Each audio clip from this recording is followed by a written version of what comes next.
Cette capsule est une gratuité des magasins Cell Baron. Alors, bonjour et bienvenue à cette capsule Sail. Pour faire suite à notre émission sur la Steelhead sur la rivière Genesee, je vais vous parler un petit peu plus de l'équipement qu'on a utilisé. Il s'agit d'un lancer lourd, d'une canne d'environ 8 pieds à 8 pieds et demi, d'une force moyenne, environ de 8 livres à 20 livres test pour la canne. Et dans le moulinet, on a utilisé de la 10 à 12 livres. Je vous propose ou je vous conseille d'utiliser un moulinet avec un compteur. Si vous n'avez pas de moulinet avec un compteur, le truc, c'est vous comptez tout simplement les sorties que vous faites à la main. On utilisait environ une distance 30 pieds de l'embarcation.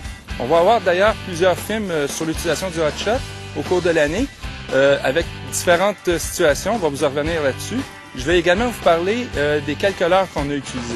Alors, les deux leurres qu'on a utilisées principalement au cours de l'émission pour la Steelhead étaient le Hot and Tot et le Hot Shot. Un fait par la compagnie Storm et l'autre Lure Johnson. Ces leurres-là sont très bons pour faire la technique du hot shot. Également, quand on veut pêcher le saumon, comme vous voyez, on grossit les leurres. Et puis, on va même utiliser des quick fish dans ces situations où la rivière est plus lente. Et puis, on réutilise le leurre Hot and Tot de Storm en plus gros format. Et même des leurres comme le Wiggle Work de Storm. Donc, tous ces leurres-là sont appropriés pour l'utilisation du hot shot. Donc, la technique du hot shot est une technique à retenir, surtout pour les salmon day, mais que vous pouvez employer pour n'importe quel type de poisson qui utilise les rivières ou le fleuve.